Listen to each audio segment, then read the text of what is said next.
Hey there, Market Monday time again. It's the second week of October. Let's get into the numbers for Hilton Head Island. We had 34 new listings come on the market this week. Last week we had 40, and by comparison this week last year we were at 87. The year-to-date inventory numbers look like this.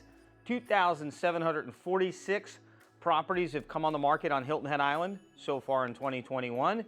And on this date last year, we're at 2,689, 2% higher. That has dropped again. It was 4%, now it's down to 2%.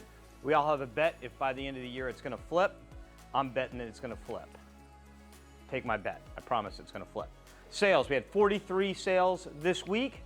The previous week we had 42, and by comparison this week last year we had 82. So it's roughly half comparing the same week. The year-to-date numbers, 2,579 closed sales so far in 2021. And through this date last year, 2,267. So remember, these sales were negotiated 6-8 weeks ago. And so this is where we were 6-8 weeks ago.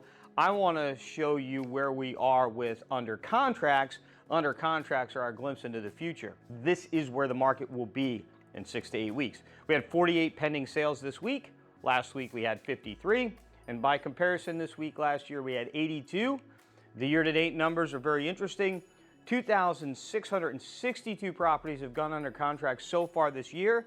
Where were we on this date last year? 2,622.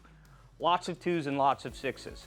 But the two I want you to pay attention to is the 2% increase in sales this year, pending sales this year over last year. That number has shrunk again. And so I think when we end the year, there will have been more sales last year than we had this year. That's my prediction. Before we go any further, I'm going to ask you to give us a thumbs up, to like and subscribe to these videos so that you know next time a video drops on all of our channels. All this inventory and sales, what does it mean for the average selling price? Currently, the average selling price is $714,676. Last year at this point, it was $591,265, a 21% increase in the average selling price. Down a little bit over the last couple months, but we're just comparing a really strong time of year last year in the fall where the market was just probably the strongest that it's been throughout this whole thing to now 21% increase. Nothing to sneeze at, good numbers. We always wrap it up with cumulative days on the market. 70 days is the average amount of time it takes a property to sell on Hilton Head Island. Where were we at this point last year? 157. That's it. We'll see you next week.